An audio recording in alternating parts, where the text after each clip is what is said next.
Hello and welcome to the World Soccer Talk podcast, your weekly dose of talking about watching soccer on TV, online, and apps.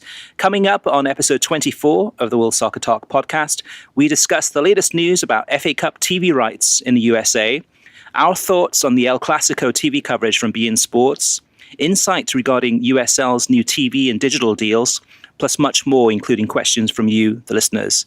My name is Christopher Harris, aka The Gaffer, and I'm joined today by Kartik Krishnaiyer. Kartik, how are you? I'm doing quite well, Chris. How about you? I'm doing good. Really, really well, thanks. So we've had a crazy past week since our last podcast. Lots of big matches. We've had, we've had semi-finals of big cup competitions. We've had El Clásico and everything else. Lots of good stuff going on. But from your perspective, so what have you been watching this past week that you want to share? Well, a lot. There's been a lot of football. I guess starting with Juventus and Barcelona in the Champions League. That was a good match to watch if you like good tactical football, defensive football, and there were opportunities for Juventus to actually get a goal on the counterattack. And I thought it was well presented by Fox, well documented how they felt Barcelona, where Barcelona's flaws were this season. The thing that we found, though, with Fox, and you keep making the suggestion about Fox Soccer Report, they are very obsessive about pushing whatever other soccer product they have in the pregame show. Now, they don't have much incentive to promote UEFA Champions League anymore, having lost the rights to Turner Sports starting in 2018, as we've talked about. But that was pretty apparent on that. So that was that was Champions League. But then when we got to the weekend, there was obviously a full day of Premier League and FA Cup and Bundesliga on Saturday. Also NWSL. I watched from beginning of the pregame to the end of the broadcast, the Orlando Pride Washington Spirit game, Marta's debut with Orlando, 1-1 draw. Really good game of football, but also great broadcast from Lifetime and crisp graphics. They're kind of Johnny's on the spot as far as their analysis. I think there's a comfort level growing probably between the audience and the Lifetime broadcast. Let's talk a little bit, though, about Fox earlier in the day on the FA Cup semifinal, the Chelsea-Spurs match. I thought they did a good job. That was on Fox over the air. Very crisp broadcast, good studio, pregame and postgame. But let me mention, Chris, and I want to get your thoughts on this. Brad Friedel was in the studio. Now, he's a very good analyst. We see him on the studio for Champions League. We hear him in the booth for MLS often. He's sometimes in the booth for Champions League also with John Strong. But he is a former Spurs player. His final season as a Spurs player was with Mauricio Pochettino as a manager. And I don't know if Friedel has been asked to do this by Fox or if it's his natural reaction, but he came across as being very focused on the Spurs perspective, very biased, and then very defensive when they lost the match.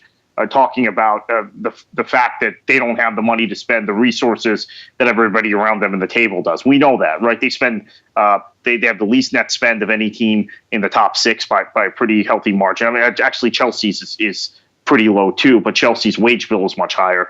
Nowhere near the wage bill or net spend of Man City, Man United, Arsenal, or Liverpool.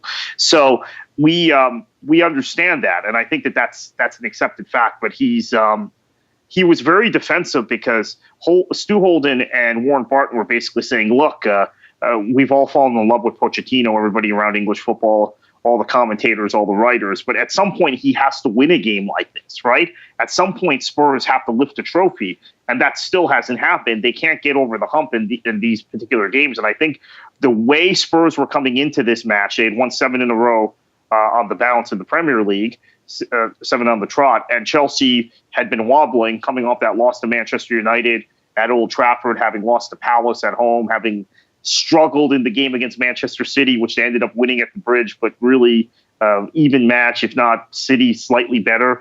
There was a real feeling that this was Spurs' opportunity, and they didn't take it. So here's my question. Fox has made a habit beginning with when they would bring in Piers Morgan when Arsenal games were going on, right? Mm-hmm. And then continuing through the 2013 Gold Cup when they made sure they brought in Mexican commentators when Mexico was playing and generally when Mexico was losing, so that they could beat up on Chepo was the manager at the time. And we've seen it through 2015, 2016, their emphasis on the U.S. and rah-rah USA in the Gold Cup in 2015 and 2016 Copa America. And now, again, with the way Friedel was used in the studio on Saturday, is this just a Fox policy that they want to get someone that is tied to a club, or they maybe even push Brad Friedel into a position where he's forced to be kind of the resident Spurs commentator for the day? I think it's one of those things where it's just an easy grab for them. So for example, Brad Friedel, Spurs connection. Okay, let's bring him into the studio. So maybe he could shine some light on Spurs that, say, I don't know, Stu Holden couldn't, in terms of just the background about the club or kind of working closely with the club. So I think it's one of those things that it's just, a big match comes up. If it's Mexico, okay, they'll pull in, somebody who can talk about Mexico. So I don't think it's that calculated. But it is interesting, though, Kartik, because you look at Chelsea and you got Mario Melchiot, who's come on for Fox Sports many, many times in the past. Usually Europa League coverage. He's done some commentating. They bring him into the studio now and again. He wasn't there. I mean, so there is that Chelsea connection there too, where they could have brought in somebody local to be on there. So I think it's more the Brad Friedel, just the connection to Spurs, and bring him in. It's an easy grab. At the same time, though, too, Kartik, Friedel he may still be an ambassador for Tottenham Hotspur. In that last season that he was with Spurs, when he was the backup goalkeeper, he was at that point the ambassador for Tottenham Hotspur in the United States. We actually did an interview. I conducted it for World Soccer Talk 3 or 4 years ago when he had that role. Yeah, I had forgotten that. Correct. Yeah, so the ambassador role to me is a little bit different though too, because you're working in the best interest of the club, trying to promote the club usually in your country.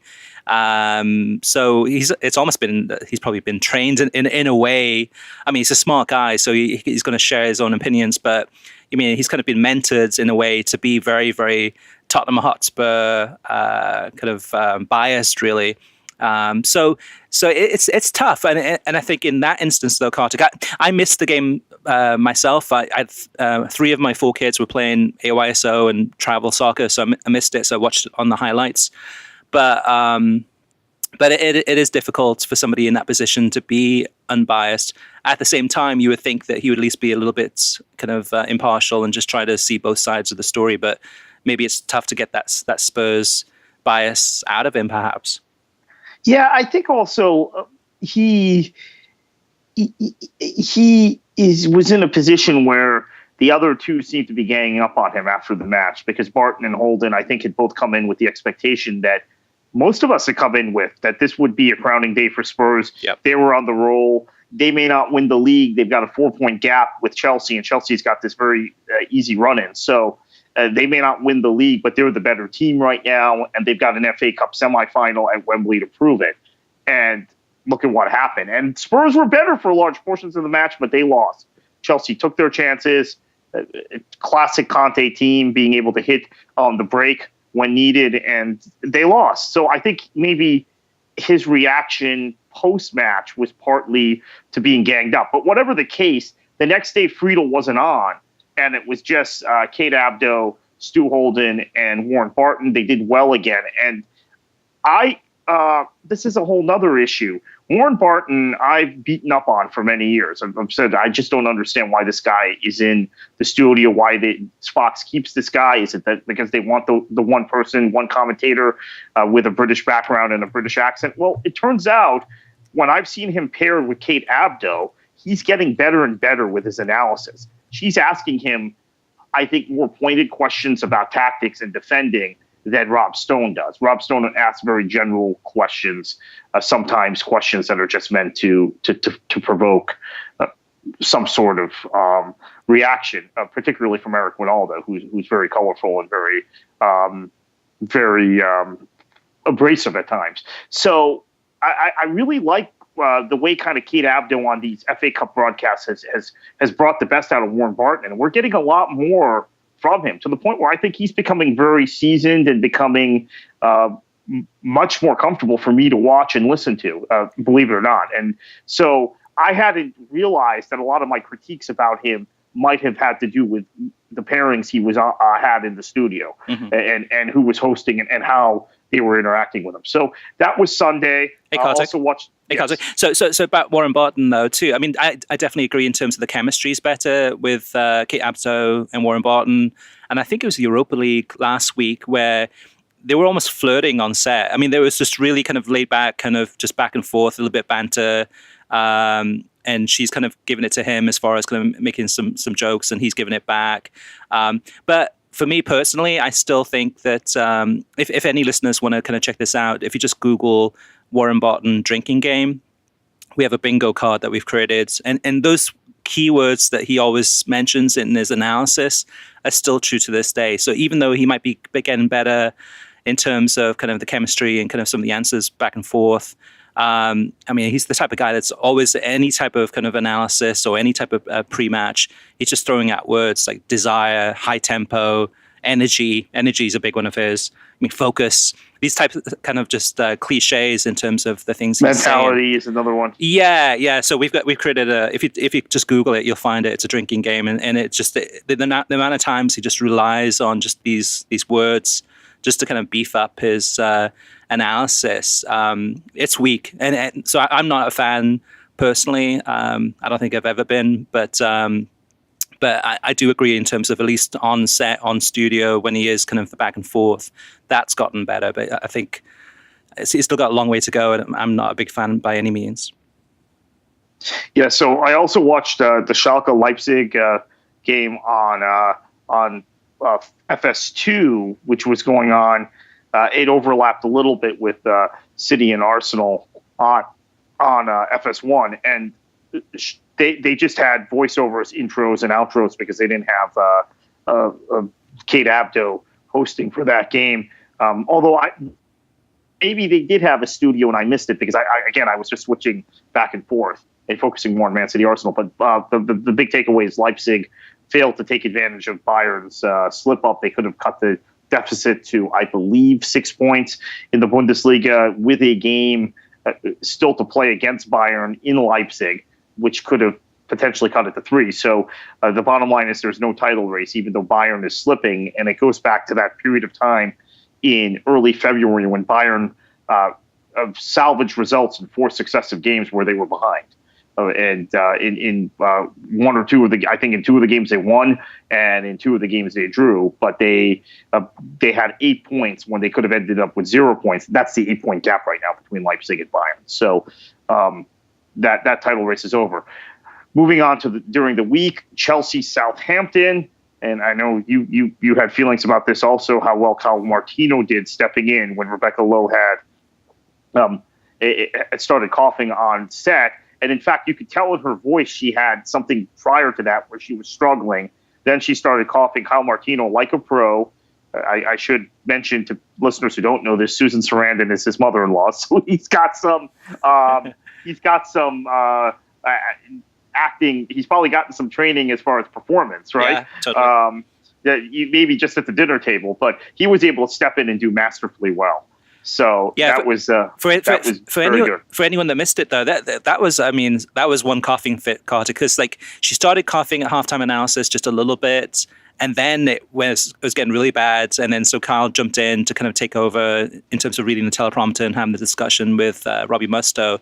But the coughing continued through that whole segment all the way to the very end of the halftime analysis. Right. So. Because they couldn't get her offset, obviously, while they were on air. Yeah, I mean, Carl did great. I mean, the other thing, too, that Rebecca's done, which she's never done this before, but as of about, I think, 2 or 3 weeks ago, she's on Instagram. And she posted on, I think it was on Monday, she was going to England for a one-day trip, kind of a one-day there and back. So I don't know if it's in terms of traveling, she caught something, got sick, or anyone flying on planes, you're more susceptible to getting sick. But yeah, Kyle did an incredible job in terms of rescuing her halftime, and then for the post-match analysis, she was back on set. But yeah, like you said too, Kartik, you could still kind of hear it in her voice in terms of kind of just definitely worn down and sick there. So hopefully she gets better for the weekend. Yeah, post game, I thought maybe they were going to pull her off, but they didn't, and they kept her on. Liam McHugh, who's done a lot of the midweek games during the course of the season, has done quite well, I think. Is on NHL duty during the Stanley Cup playoffs, so he's not available. So they really don't have a backup that's stateside. If you have an emergency like this, they obviously cannot fly. Steve Bauer in at late notice, and Santi Solari, who sat in once or twice last season, is now with not Santi Solari.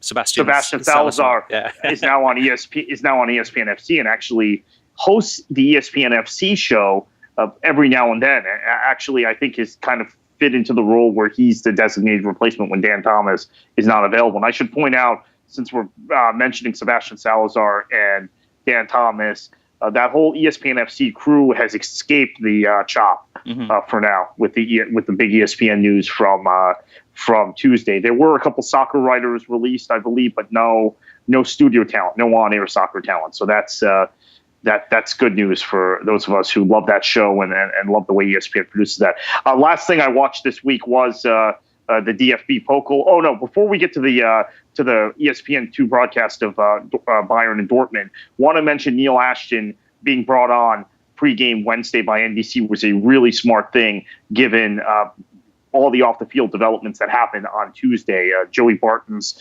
18-month ban, which effectively means he probably will never play in the Premier League or the Championship again. Maybe he can come back as a League One or League Two player, but he'll be 35 or 36 when the ban's over, and his skills would have eroded to a point where I don't think he's going to be successful. Her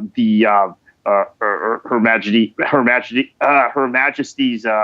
Customs and Revenue, Tax and Revenue, raiding West Ham United and Newcastle United on Wednesday morning.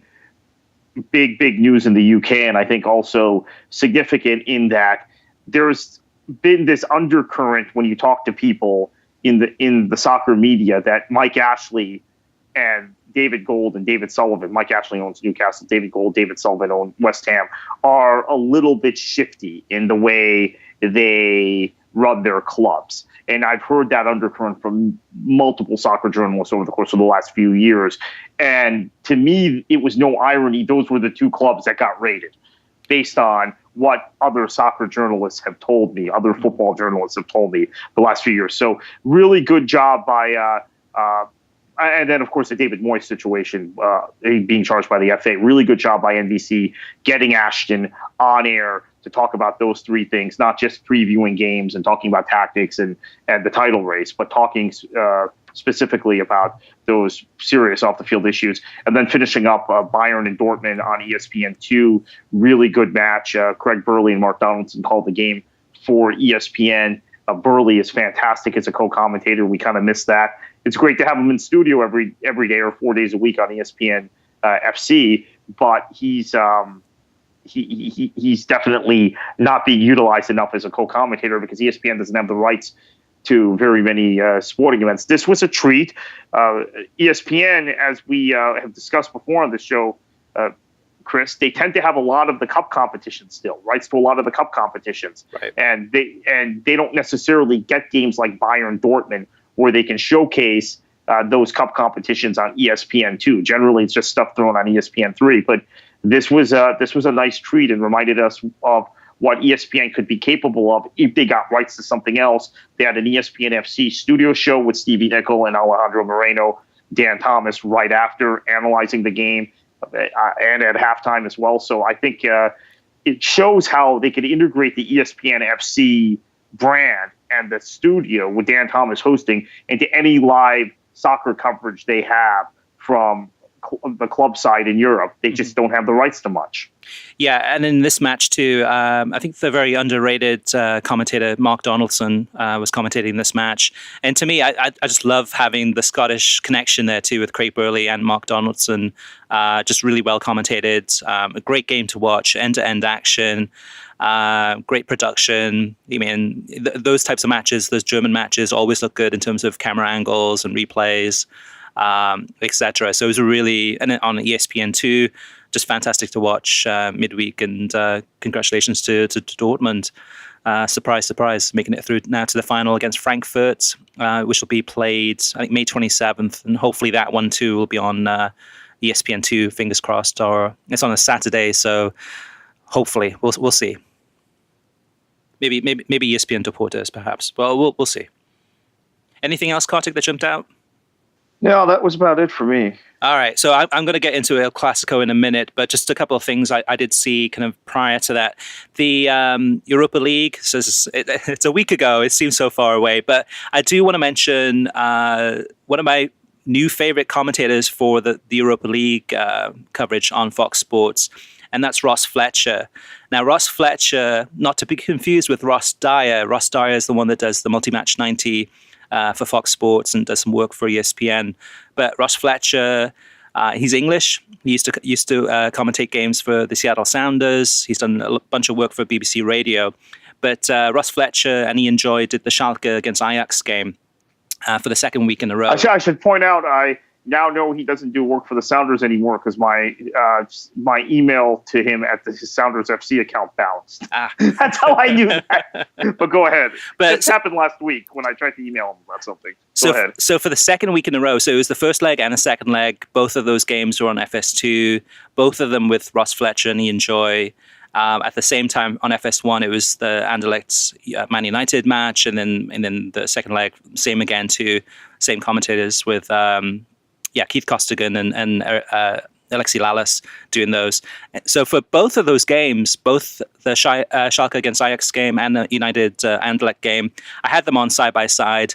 For both weeks, the matches between Schalke and Ajax were so much better. I mean, light years better in terms of end-to-end action, a lot of quality.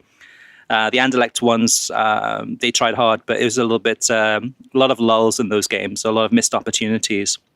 But Ross Fletcher and Ian Joy, just the amount of enthusiasm, excitement, it really pulls you into the game. And both of them did an incredible job for 2 weeks in a row. And I really think they work really, really well together in terms of those two. So hopefully we'll see more of those in the future for Confederations Cup or other tournaments, etc. But I really enjoyed that one.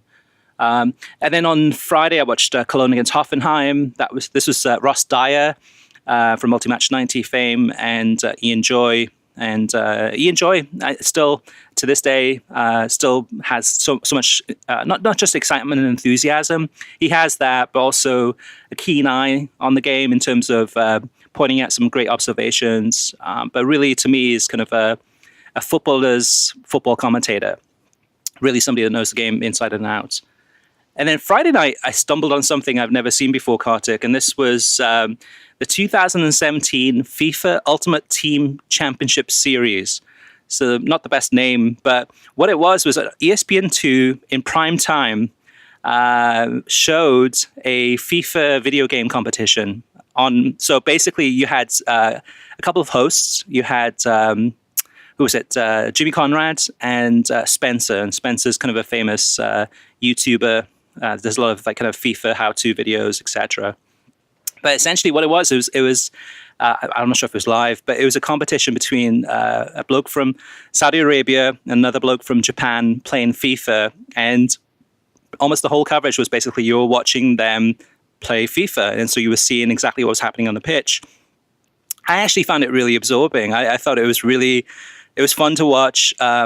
The actual players themselves, the guy from Saudi Arabia and the other one from Japan, were pretty boring and young and didn't really have much to say. But, oh my God, they could play really, really well FIFA. I'd never seen players like this before. But the whole production was really well done. And I don't know, this might be a new... I mean, of course, e-games and e-sports and stuff like that is booming. But perhaps this is a way for kind of soccer to get even more into the mainstream through a different method, which is video games, which we know the FIFA series is incredibly popular. But that was interesting to watch. And actually interesting to see, we don't know what it is yet, but interesting to see what the TV rating will be for this one compared to a typical Friday night MLS game, for example. Yeah, that's something I wish I had known was on, actually. I probably would have watched it. And I'll be on the lookout for that in the future.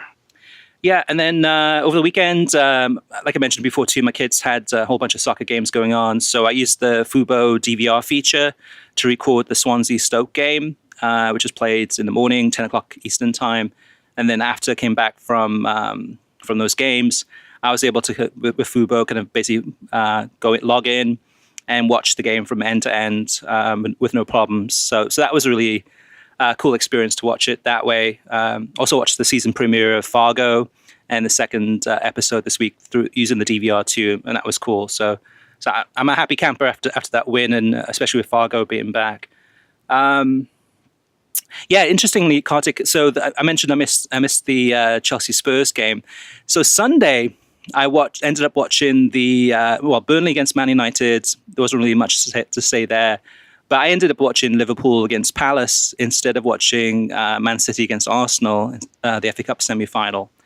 And to me, at least, Kartik, well, for me, it's a little bit different in terms of, it's a relegation game, so I want to watch it to see if, Liverpool beats Palace, which of course they didn't. But it was interesting to watch it, to watch that game. That hooked me in more so than watching the FA Cup semi-final between Arsenal and Man City. I didn't have as much interest in that one. But we'll get into the TV ratings in a little bit. But it was an interesting kind of a comparison between the two. But we'll get into that in a little bit. So Kartik, El Clásico. So this one. So let me talk about the actual game itself for a second. This was one of the best games I've seen in years. Any type of game, whether it's international games, friendlies, cup competitions, whatever it may be. But this was an absolutely scintillating game from start to finish. It was one of those games that I ran into some soccer dads this week at soccer practice, just talking to them about the game. And even if you take the goals away from this game, just the energy, the playing level in terms of just the crisp passes, the speed, it was nonstop for the entire game. There was no lulls. In previous El Clásicos, it's been very, especially under Mourinho, it's been very physical, very stop, start. This one just flowed from the first minute or two. Ronaldo almost scored, but it was just an incredible game to watch and a great advertisement for soccer in general. And actually following up on our podcast that we did last week in terms of talking about which European soccer league is going to be the biggest in 10 years from now, yes, that one game in isolation is not a complete representation of La Liga, but there was so much in this game to just marvel at that, to me, there's no doubt that La Liga is just light years ahead of the Premier League in terms of entertainment value, in terms of skill, technical, speed, all those things combined. And this was just perfect timing, I think, for La Liga and beIN Sports, hopefully, to really take advantage of just an incredible game. What a game it was to watch. It was just absolutely amazing. One of the best I've seen in years. Now, Kartik, having said that, so the TV coverage was disappointing. So they had, I think, about an hour and a half pre-game. They had plenty of stuff halftime. They had like a rooftop, basically interviews with people from the rooftop in New York, where they had a viewing party there. They had Ida Gudjohnsen pre-match in Madrid, interviewing him with Jamie Easton. I think post-match they had a ton of coverage too. So I have no issues with the analysis. But the strange thing for me, Kartik, is, and I think you missed this, but the strange thing is just that the studio shots that they had, usually what they do is kind of have the studio that they use that looks like a spaceship. So they'll use half of it for some kind of on-screen kind of analysis where Gary Bailey is on the TV screen, a flat screen, kind of showing different things going on. And then on the other side of the set, they'd have kind of discussion at a round table. This one, they had it just a wide angle. They just showed the whole entire studio itself. And so for the entire pre-match, halftime, post-match, all you saw was people standing up. And it was a bit awkward. It was a bit strange. And it was a disconnect. So I was watching this, watching people stand up, talking. And when people are standing up, usually it's not as comfortable. It's I don't know, it just...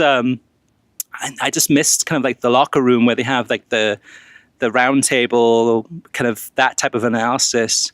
To me, at least, from my perspective, the whole kind of wide angle, wide shot of just people standing, talking, just didn't work. I just did not like it at all. Now, the commentary, Kartik, you either love it or hate it. Myself personally, and we've talked about this in the past before too, I'm a big fan of Ray Hudson. The amount of passion and energy he has and just pure love for the game. And also Phil Shane, who's just a perfect partner in terms of his knowledge and the way he calls games. It's rare that either one of these guys make a mistake, and I just really, really enjoyed it. And for me, at least personally, it was a game that matched up Ray Hudson's excitement and enthusiasm perfectly. And I know there's a lot of people that don't like Ray Hudson and don't like his style. Many of you, the listeners, probably too. But I just enjoyed it for what it is. It is what it is. And he came up with some pearls of metaphors galore. But all in all, I enjoyed it. I thought it was great. All right, Kartik, what else did I watch? So Monday I watched Newcastle against Preston. Party time in Newcastle, St. James's Park. Seeing Newcastle win that one. They had to win that one to get promoted. They won it 4-1. And now actually they still have a chance to actually finish in first. They got a few more games to go. Play Cardiff on Friday. But they could end up finishing in first if Brighton stumbles at all. But congratulations to Newcastle United to see them back in the Premier League. Big team. And and then the last but not least, Kartik, we already talked about the DFB Pokal semi-final between beIN and Dortmund. But prior to that, so that one kicked off, I think, at 2:45. So prior to that, there was the Borough against Sunderland, and he had a Crystal Palace against Spurs game, also the Arsenal against Leicester game. And I had two of those games on side by side. Again, from a relegation perspective, keeping a close eye on the Borough against Sunderland and, of course, Palace, see what they did. But these games was just, to me at least, were putting me into sleep. It's so slow. Sunderland was absolutely terrible. Yes, Borough scored, but it was just one of those games, actually, both of those games just was putting me to sleep. And that's why at halftime, I said, forget it. I'm switching over. And then for the halftime, then onwards, I watched the ESPN2 broadcast of Dortmund against beIN. So all in all, especially based on the final results of those games in the Premier League, I think I made the right decision. All right, Kartik, anything else before we move on to the next segment? No, but I think the thing that I find with the Premier League is that there are so many games that are of a substandard nature in that league. That league is not as good as La Liga from my perspective, from most people's perspective. I think, most objective people's perspective. I don't think it's as good as the Bundesliga. I actually enjoy watching the football when I'm more or less watching the Premier League whenever it's on. But there are times that I will flip down one channel from NBCSN to Fox Sports 1. I have DirecTV, so it's one channel away. And the game that they're showing on FS1 is better. But I have to reinforce this. I think the production levels of the way the Premier League games are produced, the way you hear sound from the crowd, where the mics are placed in the stadium, all of those things impact you eventually just switching back to the Premier League game, and then NBC's presentation versus the presentation of other networks that are covering other leagues. So the Premier League still has those advantages, even when the quality of play has quite clearly dropped off or fallen behind other major European leagues. So that's something discussing, I guess, in the future. Yeah, it's a valid point too, definitely, in terms of reasons why people watch leagues more than others. And sometimes it's subjective. Sometimes it's not one of those things that people realize. But probably in the last few weeks, I probably flipped away from Premier League games probably more than I've done in a long time. just because it was either one-sided or just really poor standard of play. But then yeah. but there's been some good ones too. I have to say, I haven't consciously been trying to watch the Bundesliga the last few months, but people who listen to the show have probably heard as many Bundesliga, or not as many, but far more Bundesliga games mentioned in the one I watch each week than you were hearing before. And it's because the Premier League, the standard of play will be so bad at that 3 p.m. kickoff, and then you'll switch to the game on CNBC that's equally bad, and you end up just watching the Bundesliga game. And that's happened repeatedly to me in the last 8 to 10 weeks. Just the standard of play in the league has taken a dip. I think that's something that it might get fixed because of all the TV money, but it also might be impacted by Brexit. So watch this space. Yeah, definitely a lot more channel flipping. So speaking of the Premier League, we've got some big matches coming up this summer with the International Champions Cup, as well as a bunch of friendlies throughout the United States. Man United, Man City coming to town, Spurs ticket sales are going quickly in Nashville. I know that for sure, as well as other cities. But if you're interested in buying tickets to sports events, it can be way too complicated. But there is a better, simpler way to buy, and that's with SeatGeek. SeatGeek is the smartest, easiest way to get tickets to live events. With SeatGeek's seamless mobile experience, you can buy and sell tickets in just 2 taps. SeatGeek helps you find the best seats at the best prices, fully guaranteed. There's nothing quite like seeing your favorite team in person, and SeatGeek will get you closer to the action for a great value. So SeatGeek is designed to make your ticket buying experience easier than ever.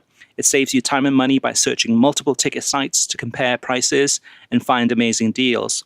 And to get the most bang for your buck, SeatGeek grades every single ticket based on value to help you immediately identify the best seats that fit your budget. Plus, every ticket purchase is fully guaranteed, so you can shop for tickets on SeatGeek with confidence. Make SeatGeek your go-to app for finding the best deals on every type of ticket, from sports and concerts to comedy and theater. And best of all, my listeners get $20 off their first SeatGeek purchase. Just download the SeatGeek app and enter promo code WSTPod today. That's promo code WSTPod for $20 off your first SeatGeek purchase. Now, Kartik, moving on to TV streaming news. I'll let you go first in terms of the news about Fox and their 2018 World Cup coverage. So at least a little bit of news that has leaked out. Yeah, I think that this is good news for most fans, is that they're going to show an unprecedented number of games on the main network, on over-the-air Fox, which is something that we've been seeing ESPN in their coverage of international tournaments get away from. Right? They had shown a remarkable number of games during the 1998 World Cup on ABC. In 2002, they showed fewer. There was a time issue, and most of those games ended up being tape delayed. By 2006, they were showing even fewer. 2010 and 2014, they've shown very little on ABC other than the finals and some occasional weekend games. And that part of that has been ESPN's model, right? ESPN has taken the college bowl games and then the college national playoff, the playoff for college football off of ABC completely. It's on ESPN, and they did it with the Open Championship when they still had the rights to that. They took that tournament, which had been on ABC really since it was first broadcast in the United States via satellite in the early 60s, over to ESPN in 2009, and kept it there until NBC won the rights away from them in the last few years. So that was something that ESPN was doing as a way to kind of justify perhaps the massive cable subscriptions, the massive rights fees they were paying. In fact, ABC doesn't have a sports division anymore. It's ESPN, of course. It looks like that trend is going to be reversed for soccer, or for World Cup soccer, with what Fox is doing, which I think will excite a lot of people. You don't know how many complaints, Chris, and we haven't necessarily talked about this a lot on the show or on the site, but how many complaints you and I have gotten over the course of the last decade. Why is an X game on ABC? Why does ESPN insist on showing a game at 3 p.m. on a Sunday, which is a final of a major tournament, or a semifinal or whatever, quarterfinal? Why is it always on ESPN? Why is it never on ABC? I guess Fox views this very differently than ESPN does. They want to use their over-the-air channel to promote the product that is on their FS1 and FS2. Yeah, the last ABC game I can remember as far as a soccer game goes back to, I think, the 2010 World Cup. It was the England against USA game with the Rob Green goalkeeper mistake. I think that was the last one. I remember Spain, Paraguay maybe being on ABC. Yeah, but definitely few and far between, and very, very few in terms of were any strategy. of the Euros No. in 2012? No. The Euro final in 2008 was on ABC. That's the last Euro game I remember on ABC. I think everything's been on ESPN since. And then 2014 World Cup, everything was on ESPN, correct? Or was there a game on ABC? US Portugal was on ABC. Okay. But it's very, very few. So the news about Fox doing an unprecedented number, which we don't know what that number is. Is it 3? I mean, that could be unprecedented based on what ABC and ESPN have done. But as I said, back in 98 and 2006, they showed a fair amount on ABC. It's just been recently, and it's not a statement about soccer. They've been doing this with, as I mentioned, Open Championship, college football, college basketball. College basketball, they pulled everything off ABC other than the SEC final. There's no college basketball on ABC at all now for the last 6 or 7 years, when they used to have 2-3 games every weekend on ABC. So that's just been what ESPN has done. Who knows? Maybe with the cutbacks they're experiencing at ESPN, they'll reevaluate that strategy. But this is good news. Yeah, absolutely. Yeah, and hopefully that'll get it will get those games into more mainstream households throughout the United States. I mean, Fox has I think it's a distribution of 112 million households that game would be available in. So that's huge. So the big news, Kartik, this week in terms of streaming TV news is the FA Cup.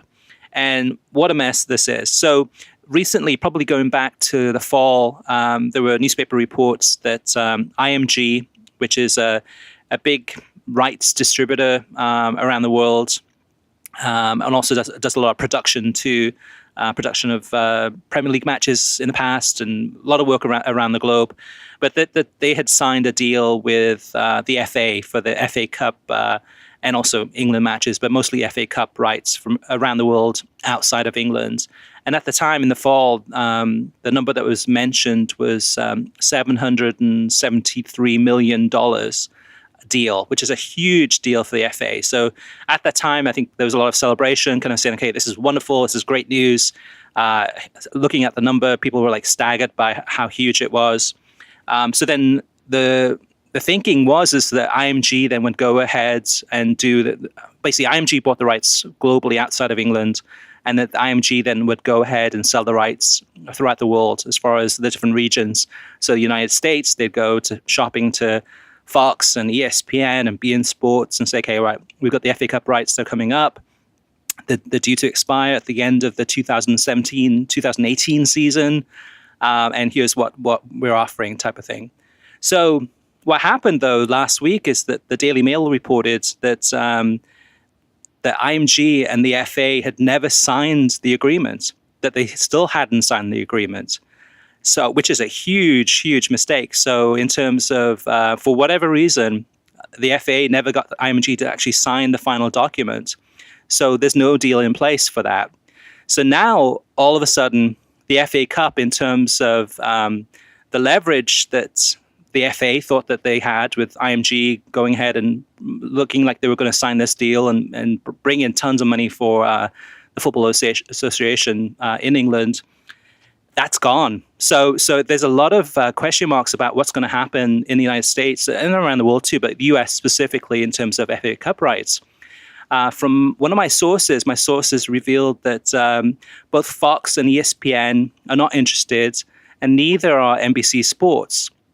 So it's possible. I mean, anything can change in the business world in terms of negotiations, etc. But it could quite possibly be either a Turner Sports could come in and acquire the rights, or it could be like an Amazon. They could do a deal, or somebody else, maybe like a YouTube or something, could come in and try to acquire the rights to the FA Cup.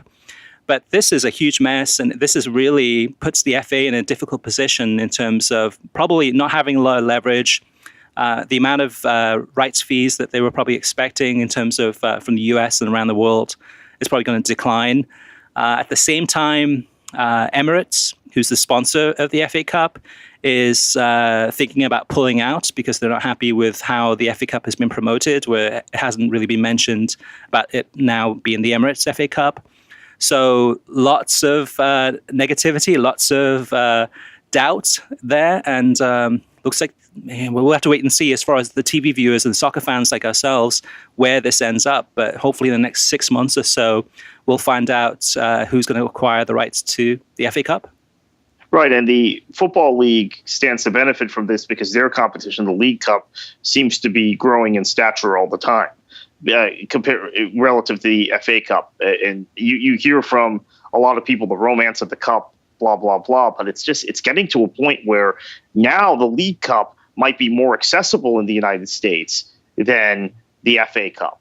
And we certainly know that teams are more prone to take that competition seriously in the early rounds than they are the FA Cup. Now, as you get further along in the FA Cup, teams take it very seriously. We saw two excellent semifinals this weekend from Wembley, a rare treat that four of maybe the top five, top six in the table ended up in that semifinal. That generally doesn't happen in those semifinals. But this is a huge mess. And the exposure that cup competition has for a newer and younger generation of football fans, I think is going to be out the window to the point where it could just be an irrelevant competition for many people down the road, other than those romantics. I would like to see at least this salvaged by Amazon getting the rights, the streaming rights, or someone that will actively promote it.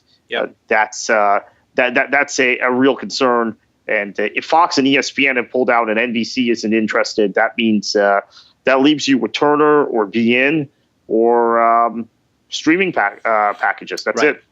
Yeah, exactly. So definitely watch this space. As soon as we have more information, we'll be sure to share that. But interesting developments there. And it could be, you're right, Kartik, it could be one of those things that if the FA Cup ends up on Amazon and you had to have Amazon Prime to be able to access the Amazon videos, then and say the League Cup is continuing to be on beIN Sports, then in terms of accessibility, the League Cup could be more accessible than the FA Cup. Yeah, it certainly could be. Although the thing that I'm finding about Amazon Prime, I'm a longtime Amazon Prime subscriber, there is more and more stuff that you get from a streaming perspective on Amazon Prime every month. So they're adding things, and I can see them strategically adding the FA Cup. By the way, if you have Amazon Prime, there are a lot of soccer movies and soccer documentaries, including Class of '92, which I just watched recently on Amazon Prime, the Manchester United story of Ryan Giggs and the Neville brothers, etc., Paul Scholes, that's available. So maybe this would be an entree to try and get more soccer fans to subscribe, but it certainly would curb accessibility. We talk about that word all the time. Yeah, and Amazon's not a sponsor of the show, but me personally, Kartik, I prefer Amazon Prime Video than Netflix. On Netflix, once I've watched all kind of the binge watch and all the stuff I want to watch, I can't find that much else there. So, and usually with Amazon, I find not just soccer stuff, but I find a lot more, whether it's movies, documentaries, whatever it may be. Actually, the selection, I think, is better. It's actually harder to find the stuff in terms of the way it's set up, but I actually prefer the Amazon Video than Netflix. But I'm definitely probably the minority on that. So, Kartik, what else is going on the news front?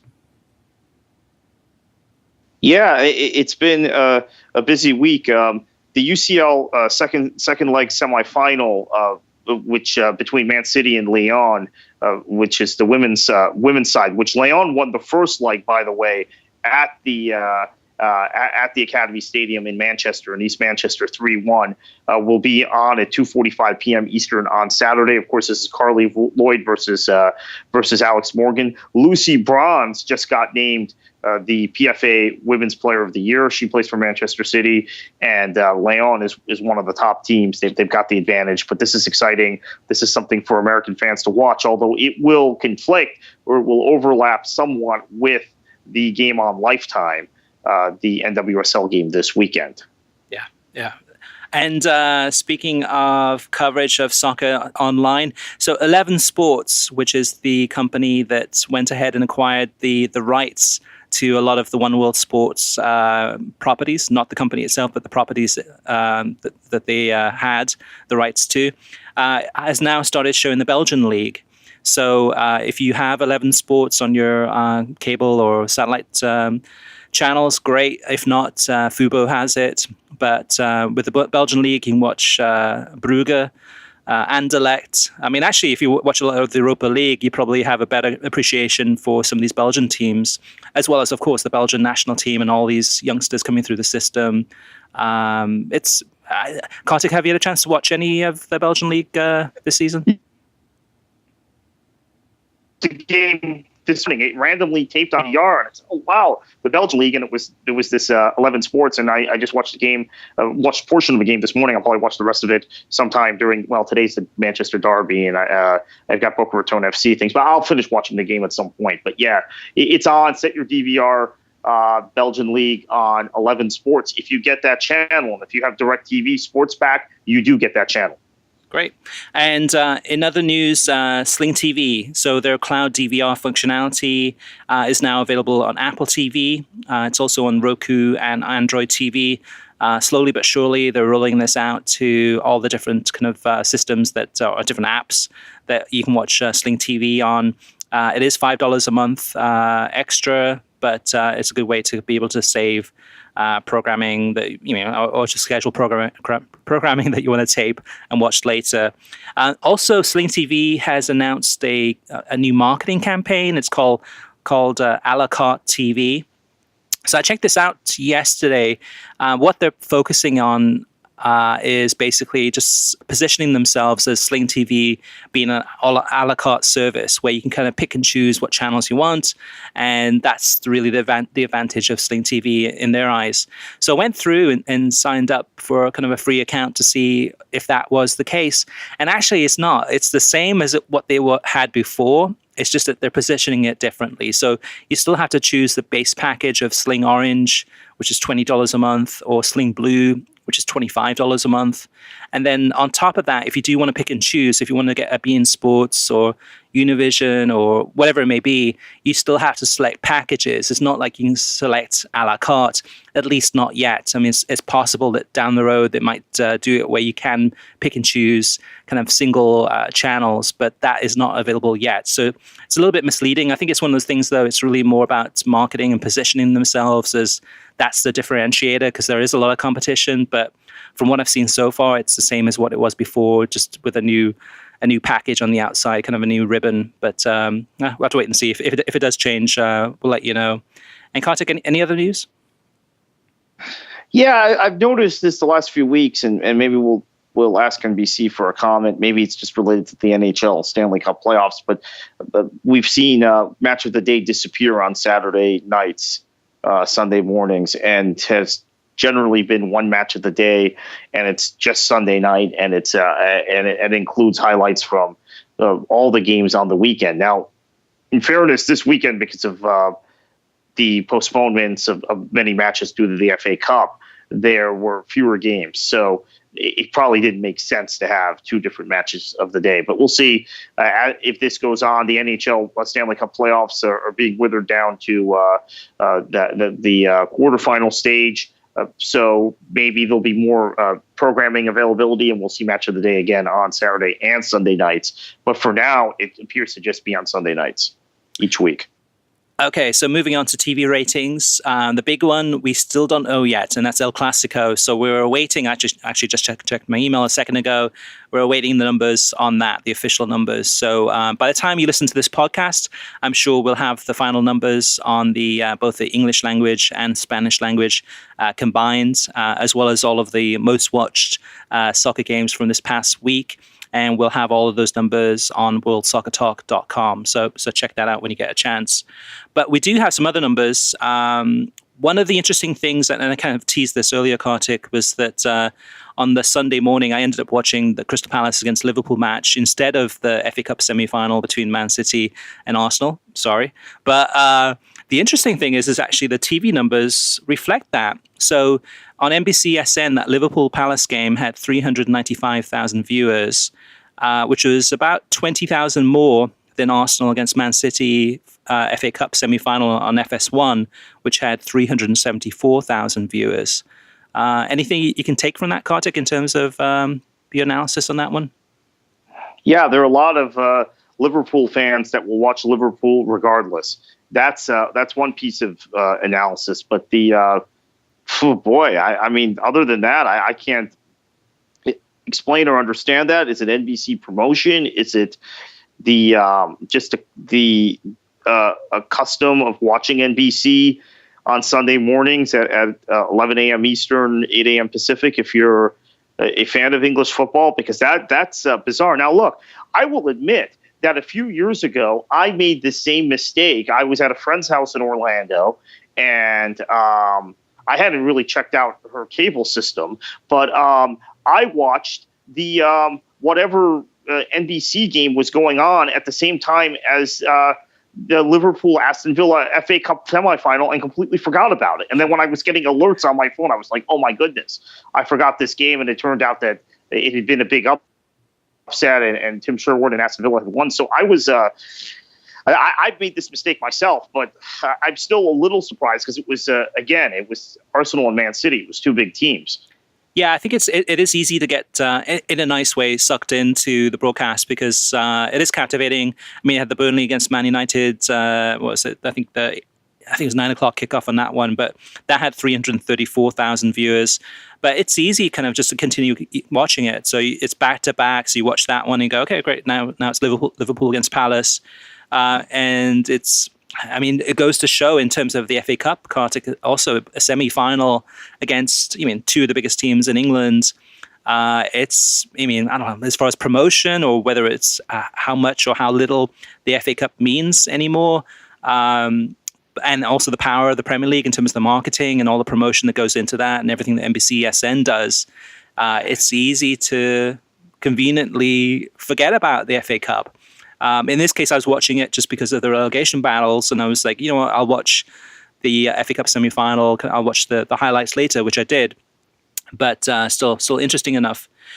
In terms of some of the other numbers, the Chelsea-Spurs match on Fox on Saturday, on Big Fox, that was from 12:15 to 2:15. That had 896,000 viewers. That's for Fox and Fox Deportes, so those two combined. Impressive numbers there.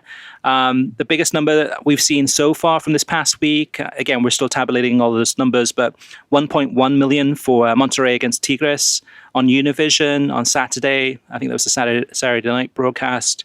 Anything else that pops out at you there, Kartik? No, I mean, I'm again a little bit surprised by the small number for the FS1 FA Cup semifinal and the competition that gets from the Premier League. But this can show you precisely why NBC doesn't want the FA Cup, why Fox doesn't want to retain it, and why ESPN wouldn't be interested. I mean, if you take that Arsenal Man City game in that same time slot and stick it on NBC SN, we did a couple weeks ago, and it had 700,000 viewers. So basically, you're looking at the drop-off you get because of that cup competition that's going on at the same time as the Premier League. And I don't know that that's reflective of Fox. They promoted this game. They promoted the FA Cup this weekend.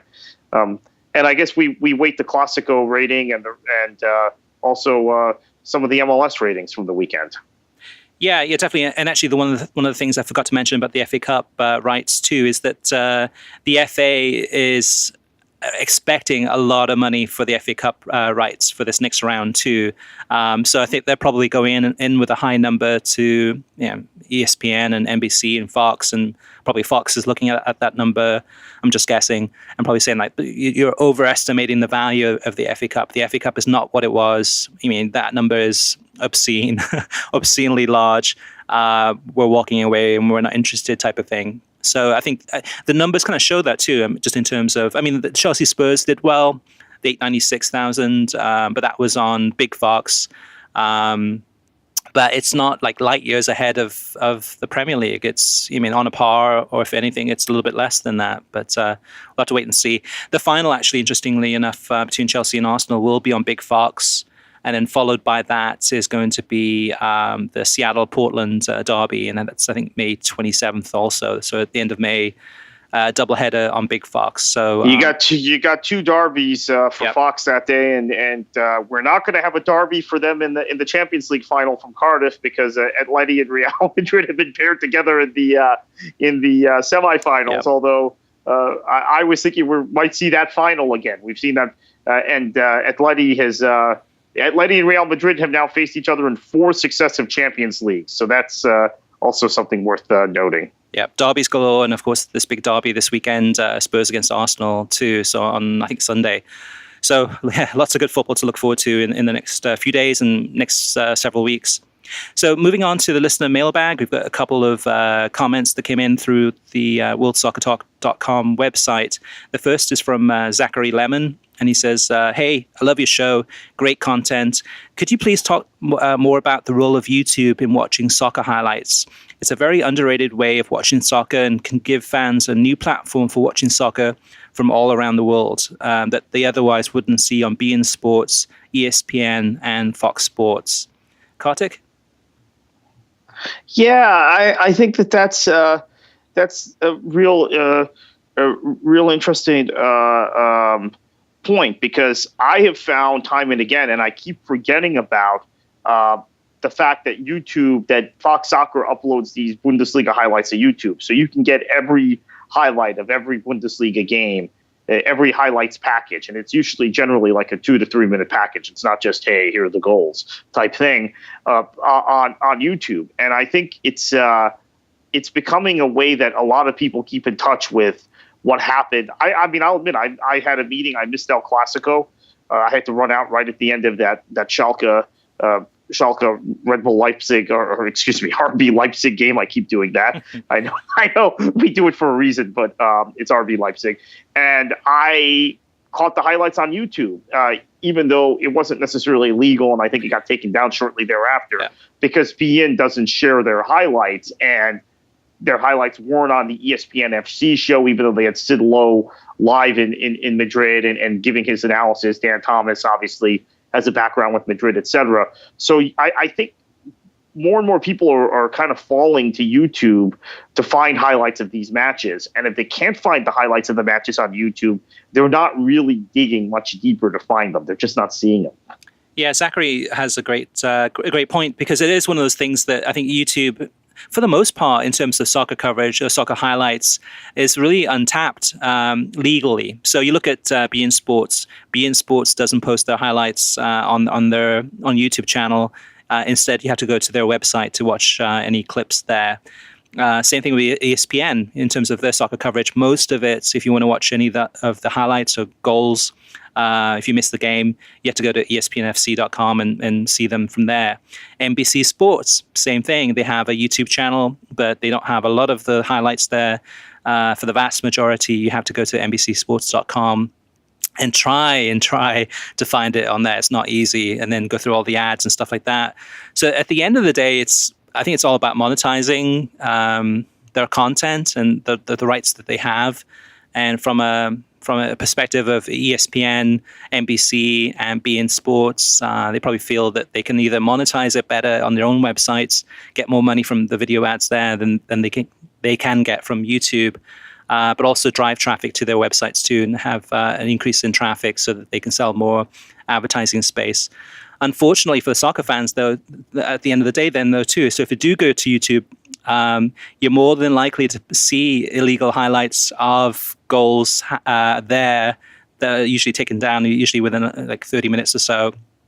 But yeah, it is an untapped resource, and it's something that Fox Sports is doing very well in terms of Bundesliga highlights for those games. I mean, it's definitely a good long-term strategy, and I think at the end of the day, it's going to actually help out the Bundesliga and Fox by having those highlights there.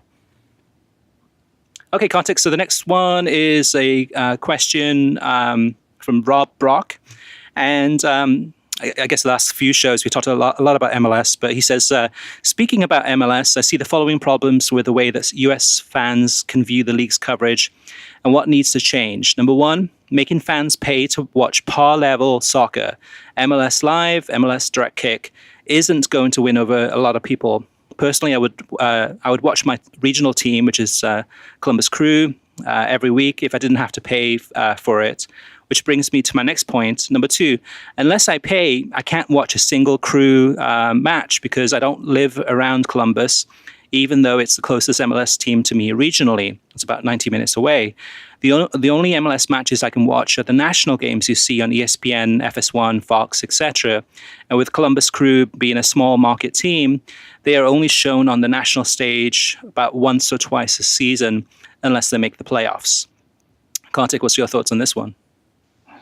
Yeah, I think it just is again goes back to everything we've talked about MLS's TV packages, and we thought that they would eventually dispense with MLS Live and give us a product which people can see more readily and more accessibly without paying hand over fist. And and they haven't done that, and the national games are pretty random, and for many people, the only times they get to see their teams. MLS is taking a strategy now to try and improve ratings by showing Seattle, Portland, Atlanta, and Orlando, and New York FC, those 5 teams, as much as possible, and minimizing other teams. And they're not really doing this based on who's going to be successful and who's not going to be successful on the table. I think there are a lot of good teams like Columbus and Dallas and others. That Colorado's not playing so well this year, but they were very good last year, that are not getting many television appearances. And it's just par for the course. And in our featured topic of the week, we're going to talk about how USL is doing things. And it's a very different approach than MLS's. Yeah, it's difficult, Carter, because I can see what MLS is doing in terms of just having these big teams on the national TV coverage. Oh, I totally can see that.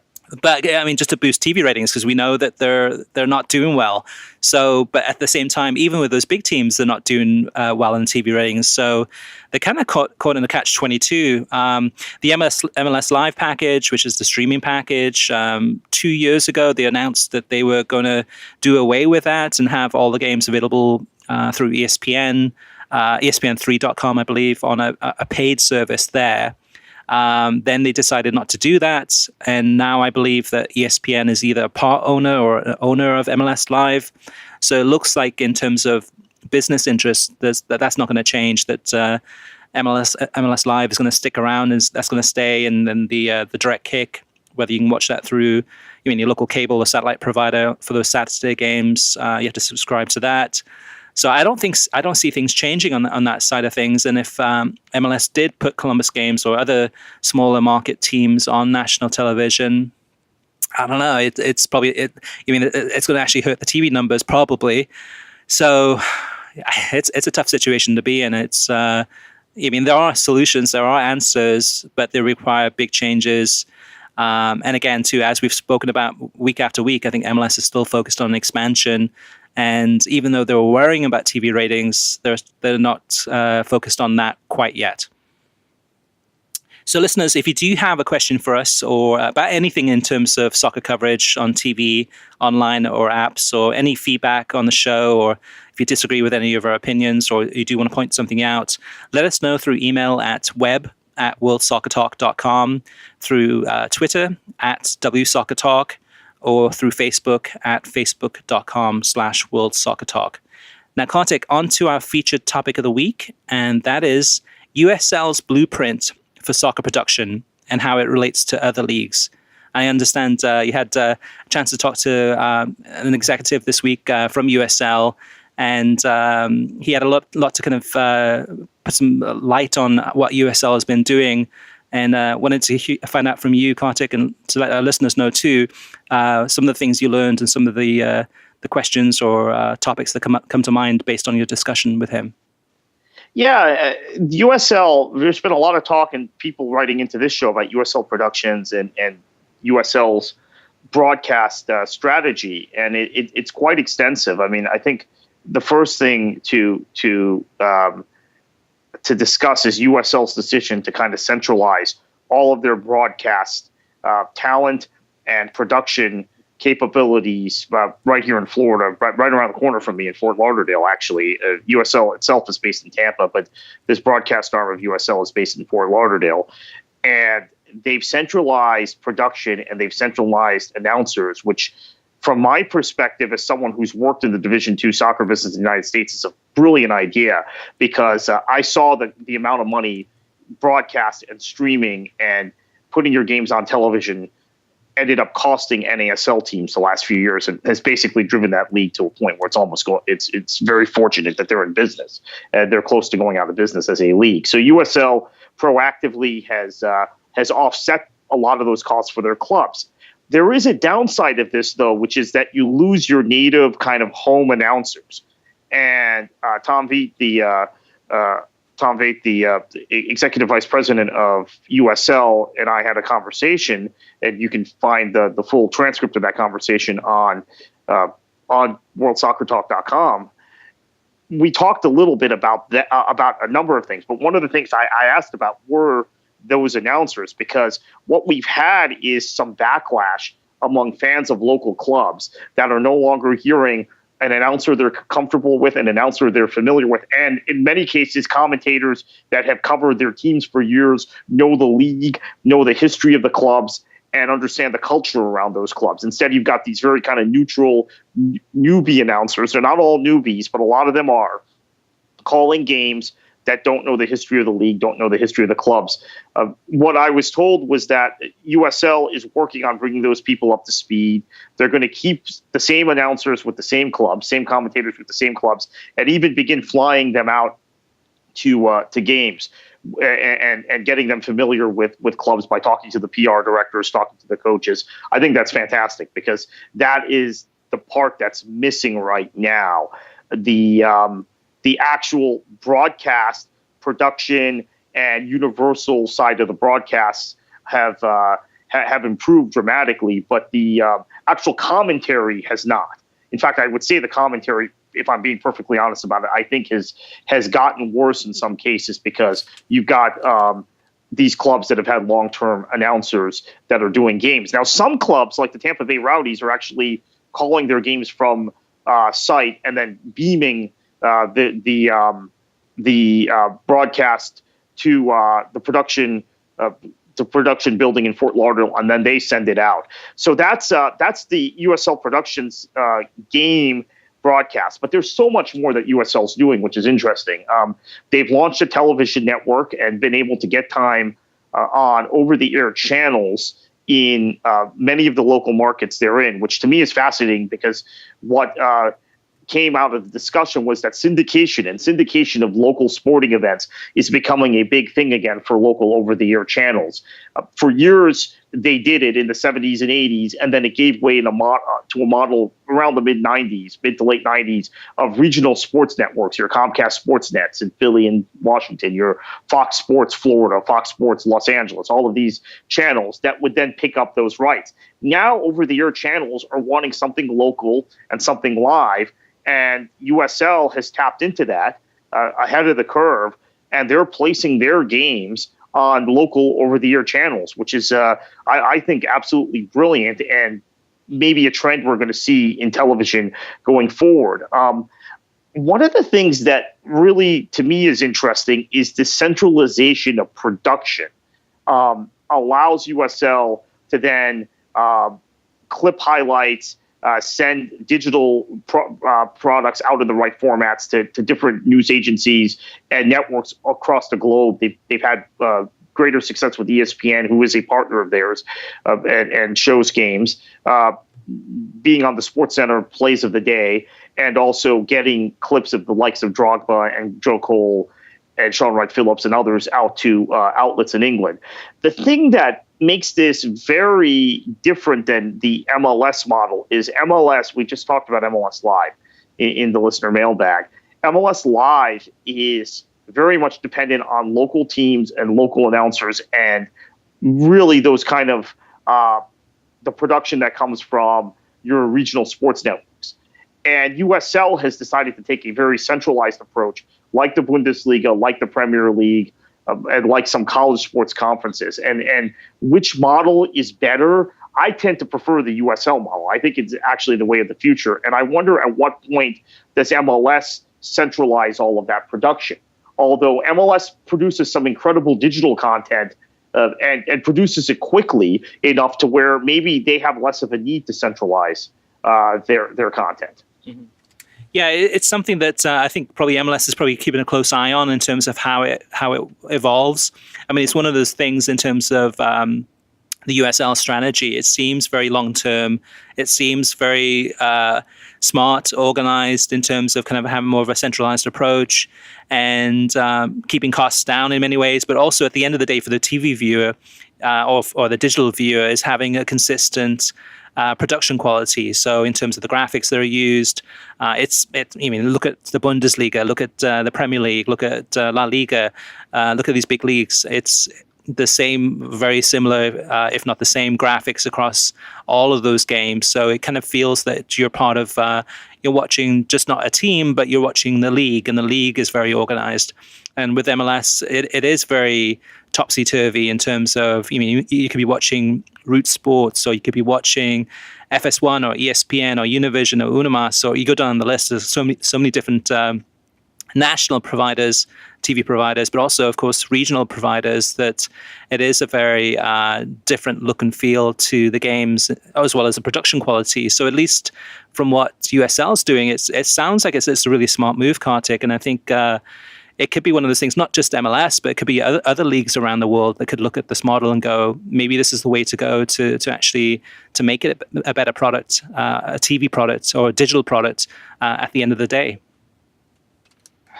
Yeah, I think one of the things that really struck me about the conversation with USL was that there is a 5-year plan. They've invested $10 million already in the first 12 to 18 months of USL Productions and getting the USL TV network off the ground. But there's a 5-year plan which involves their relationship with ESPN, airing games on ESPN3 and ESPNU, and I believe their championship is going to be on ESPN2 this year. And how that partnership also gives ESPN full access to the digital content they have, and has allowed ESPN FC, the website, to kind of grow their USL coverage and the USL brand. All of that, I think, is great. One thing I would point out, though, is that last year, when they began 2 seasons ago, every USL game was available on YouTube, and it was the local teams that were required to stream it, and the production at times was dodgy, it was inconsistent. Now you have a consistency across the board with every USL game. Mm-hmm. And consistency in graphics and presentation and style. The problem was, as they began to pull games off of YouTube last season and put them on ESPN3 and eventually on ESPNU, there were complaints from fans about accessibility, because USL had been at a point previously where they just needed to give their product away. They needed their product to be in front of as many eyeballs as possible. Then the league grew, the league's footprint improved, and all of a sudden they were in a position where their product had value, and they were moving games to ESPN. They admitted to me that this was a tough dilemma. This was a tough decision to make, because when you look at the trade-off, they had to weigh the fact that they were cutting some accessibility in order to get games on ESPN, but that for the overall long-term growth of the league and long-term growth of soccer in this country and in a lot of these local markets, it's important to have games on ESPN, even just from a credibility standpoint. So, but that's something we talked about YouTube earlier, and the accessibility of YouTube as far as highlights.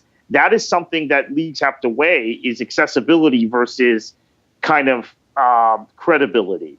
It's more credible to be on ESPN. USL now has a robust partnership with ESPN, but it is a reality that there is less access to some USL games now than there was 2 years ago.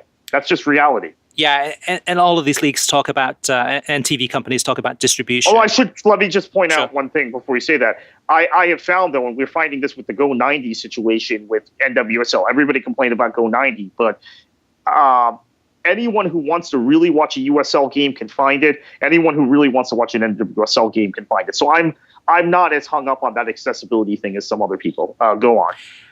Yeah, and actually about the Go 90 thing, just to add to that too, is I believe now it's also available on desktop. So as of the opening weekend, it was mobile only.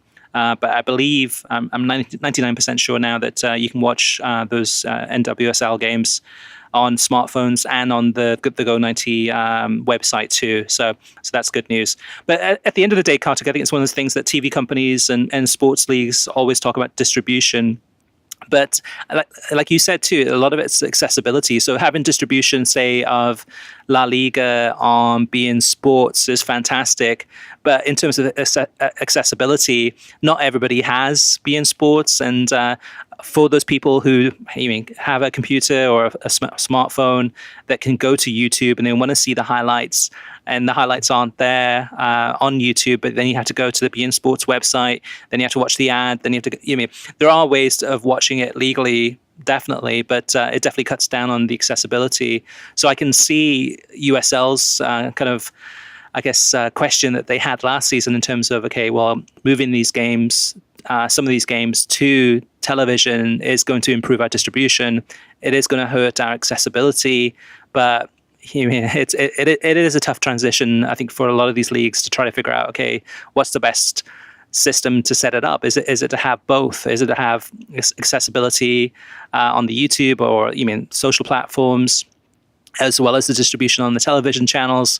That's going to hurt our TV numbers. So, but with everything moving to more of a digital platform anyway, as well as television, maybe that's the best long-term strategy. But yeah, it is complicated. One of the interesting things, Kartik, I did read from the article that you wrote on worldsoccertalk.com, which has the full interview. So definitely listeners, check it out, is the example of Didier Drogba moving to Phoenix Rising, and the question that you had in terms of whether there are more international news organizations asking for highlights of games featuring USL teams because there's so many world famous players playing in USL now.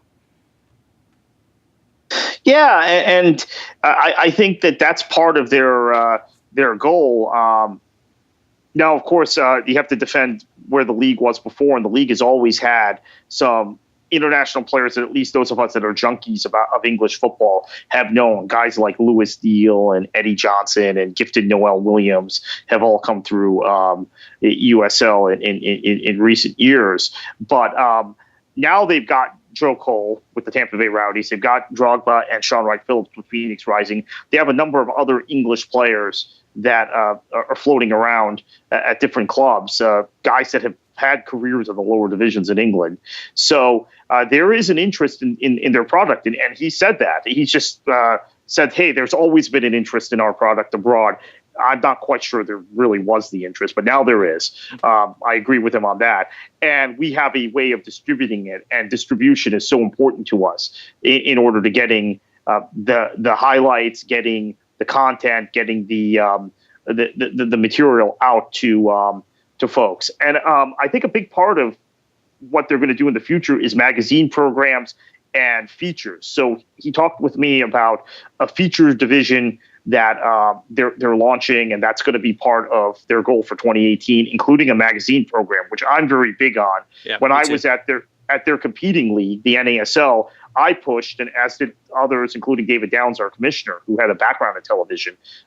Don't put games on television. Let's put a magazine program on, which shows the personalities and the history and the teams and all of these things, and build some context around the league before you throw live games on. And we had Gold TV do that magazine program with the likes of our friends Juan Arango and George Metalis. Dre Cordero was also on the show, and one or two others also on that program. And I thought it was very successful. I thought it was something that got people, at least who were just happened to be watching Gold TV. For those of you who are newer fans, Gold TV had the same distribution then, similar distribution then, that beIN has now, maybe slightly less. But people who just had the channel on got to see some things about NASL. And then NASL, after that, began putting games on live television, although I think their television strategy and the very kind of randomness of what they do and their unwillingness to kind of curb production costs and centralized productions have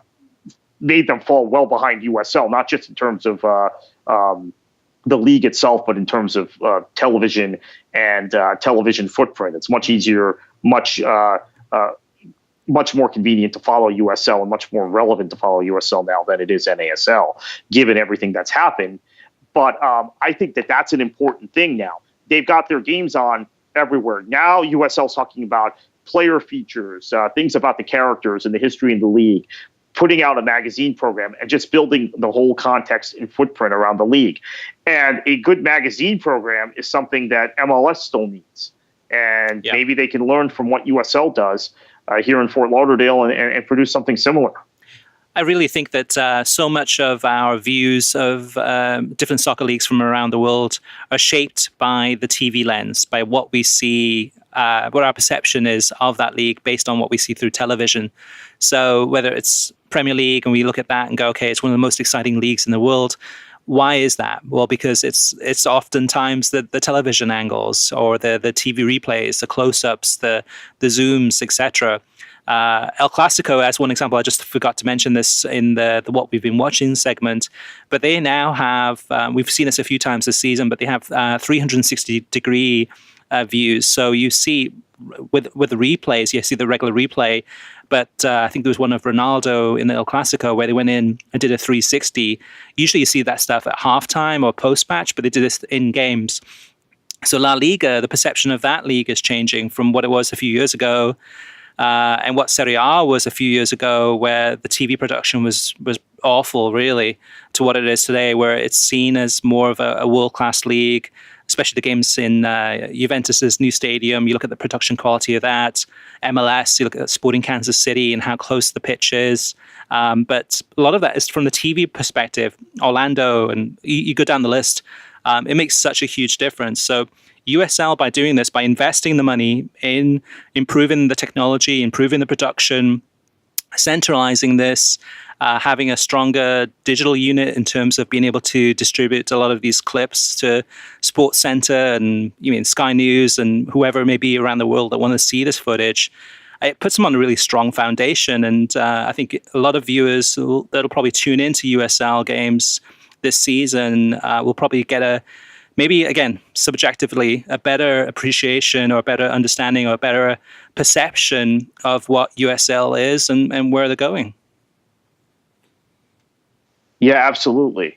And I think this is part of building a comprehensive and successful league in this digital age. Is you need to have this sort of production capability from at the league level and the ability to offset the costs for your teams, because your teams, it costs so much money to produce this content. And if you're not producing this content in this day and age, you're being ignored. So it really is a situation where leagues like USL have to act like leagues and take the league in this direction, which is something, again, I mean, my friends at NASL, I worked in that league.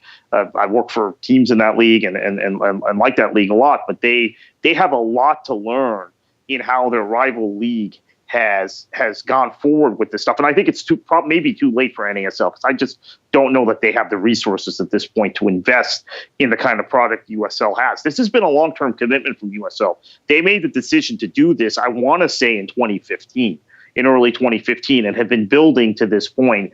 And as Tom V told me, they have a 5-year plan beyond where we are now. So there is these incremental stages of building. They've committed the resources and gotten the teams on side to get to this point, and it's just going to keep growing. So it's something not just to beat up on NASL. I think it's something MLS needs to seriously consider. Yep. MLS Digital is really good, but they are, again, dependent on clubs and on cable networks or network partners of local clubs for a lot of the content. And so they are dependent on that. That having been said, MLS clubs are staffed much more aggressively in the digital social media and PR world than USL clubs or NASL clubs. So it's more of a necessity for a lower division league, but it's also something that could, I think, help MLS if they centralize all of this stuff. People will get frightened when you say that because they feel like MLS is so centralized already. This would just add another layer to the behemoth that is MLS. But it just, from a synergy, cost-effective standpoint, economies of scale, it tends to make sense. When you first started talking about USL Productions, Kartik, this is going back to probably like November or December on this podcast. I didn't really understand the full scale of what they were doing. And I know at that time you were kind of saying like they're really gearing up and doing really well in terms of it's going to be really exciting to see what they have to offer. But based on kind of our discussion right here, but also the article on worldsoccertalk.com, definitely got a better appreciation for all the hard work and investment that they've done. So hats off to you for bringing this to light, because otherwise I think a lot of people wouldn't understand or wouldn't know about all the hard work that they've been doing in getting this league into more homes, whether through digital or TV in the US and overseas. Yeah, great. Thank you. Yeah, it's been really Jonathan Tannenwald and I that have been talking about it. That's about it. But that reminds us that there's so few people that cover the media beat the way we do, which is another sales point for us at World Soccer Talk. So, Kartik, where can listeners find you on the internet if they want to hit you up and send you a message? KKFLA737 on Twitter is the easiest way. My DMs are open, so feel free to message me. Okay. So thanks for listening, everyone. You can get a new episode of the World Soccer Talk podcast every Thursday. Every episode is released on SoundCloud, YouTube, Stitcher, iTunes, Audio Boom, and worldsoccertalk.com. If you like the show, share it with your friends on social media and give us a review. We'd really appreciate it. And Kartik, what should they do next? Enjoy your football.